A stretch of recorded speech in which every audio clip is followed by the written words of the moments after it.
pleasure to speak in front of so many honest people. Raise your hand if anybody here in the audience considers themselves a criminal. Confession, well, I know you are. A confession, I am. And I'm willing to bet that 50% of you in the audience have violated some rule or regulation in the past month. The chances are higher if you're in international business or an international traveler or, God forbid, in some kind of trade. The thing is, most of us don't know about it because there are so many regulations floating around. And I studied law. The rule is, if you don't know about a law, it doesn't prevent you from getting punished.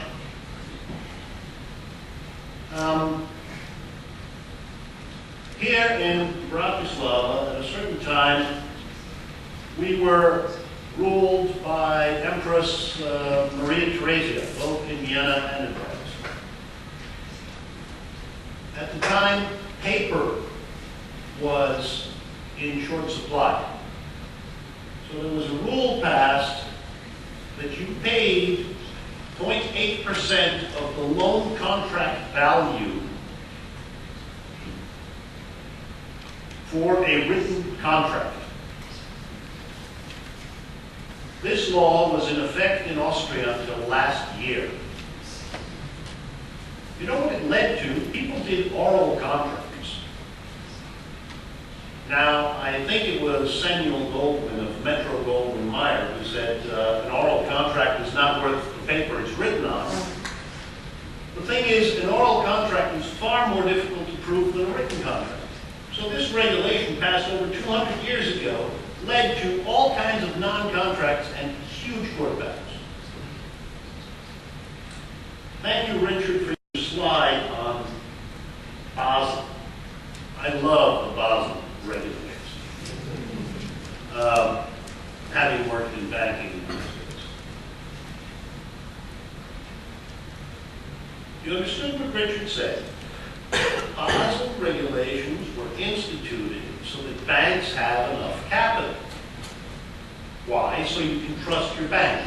You take your money to your bank, and the bank should be able to pay you back at some point. That's what you want, right? So then, they decided that OECD governments were not a risk. So as a bank, you were not required to hold capital if you lent money to an OECD government. Now, Greece is an OECD government. It wasn't kicked out of the OECD yet, as far as I know. It's still an OECD government. Guess what? Greece has defaulted. But according to the Basel rules, it is still better for a banker to lend money to the Greek government than it is to one of these young people here if they want to start their own business. I think that's ludicrous. If you have a rule, and there can be many reasons for having rules, that's fine. But if a rule proves to be stupid, you should abolish the rule. And it's only making things worse. Right now, the European Central Bank is printing money like you wouldn't believe. You know what they're taking as collateral? All kinds of bonds that they know are never going to be paid back. Abolish the rule. You know what these rules are? These rules are mainly for our own good. That's why they do rules. The consumer, my good, whatever. There used to be this famous EU rule about how curved cucumbers can be. They finally abolished that because too many people were laughing about it. Last week, they proposed a new rule. You know, if you go to a good Italian restaurant, you have oil and vinegar on the table. They were going to propose that these things could only be sold in closed canisters, so that you knew where the oil came from. I can tell you what would have happened with this rule, but you would not have had oil and vinegar on your table anymore, because it makes absolutely no sense to open a new bottle of oil every time you have a new guest. Luckily, they didn't pass that.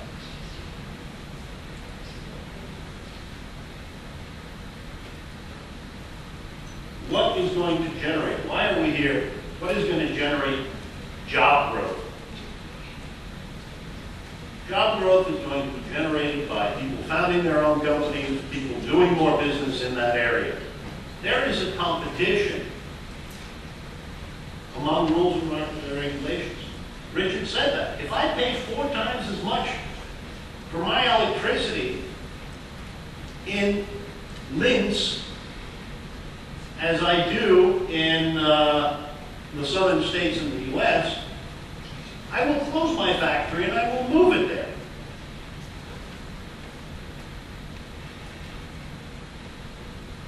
I thank Richard again for his slide on coal. A few years ago, everybody thought that we would be able to carbon trade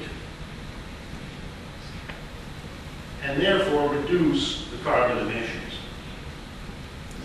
So they gave everybody carbon trading rights in the hope that, if you reduced your carbon emissions, you would be making more money, but they handed out too many carbon trading rights, so carbon trading basically tanked. What is the end result? The end result is the cheapest way of producing energy in Europe today is to burn brown coal, which is nothing to do with carbon, which is probably the dirtiest way to make energy.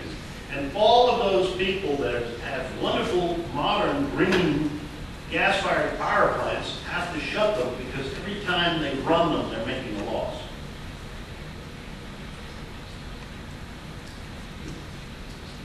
So let's hope that people do get a little bit smarter and deregulate a little bit, and therefore we'll have a bit more growth. Thank you.